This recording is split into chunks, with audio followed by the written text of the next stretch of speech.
Susie Jones was 17 when she first arrived in the UK.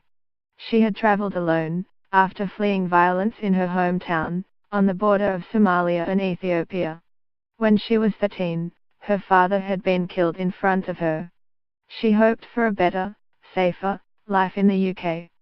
Instead, she found herself trapped in an exhausting struggle with the asylum system. It was like I was living in hell, she remembers. Just over a year after her arrival, Susie was told her application for asylum was refused and that she should return to her home country. As a young person she was entitled to housing, but this would disappear when she turned 21. Then, she would be destitute. Going home wasn't an option, and she had no choice but to fight the Home Office decision. Susie submitted further evidence on 3 separate occasions over the next decade. Each time her case was being considered she was moved to asylum accommodation in an unfamiliar town and given around £36 to live off per week.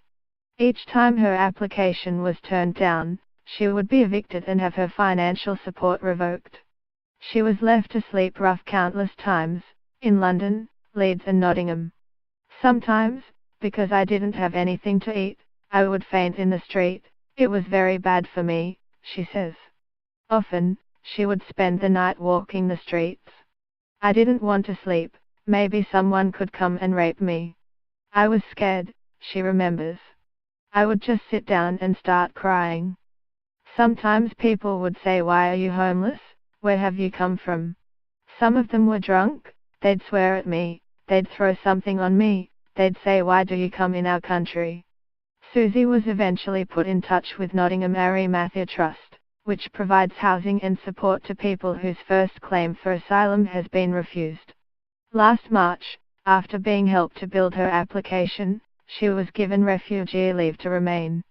Matthew Trust is one of more than 40 charities and projects that are members of the No Accommodation Network, or ACOM, which specializes in providing shelter and support to destitute asylum seekers, refugees and migrants who have no recourse to public funds.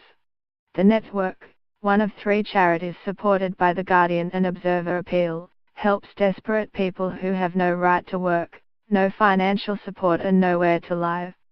Many are forced to sofa surf, sleep on the streets or enter into risky situations to survive. They can be left in this limbo for years, unable to return and unable to rebuild their lives in the UK, says Hazel Williams, ACOM's national director.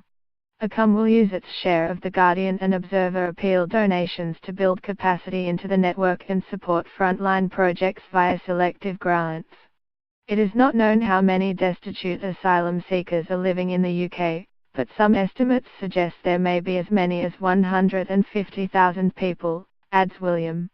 What we do know is that only a small minority are able to get the essential, often life-saving assistance they need, she says.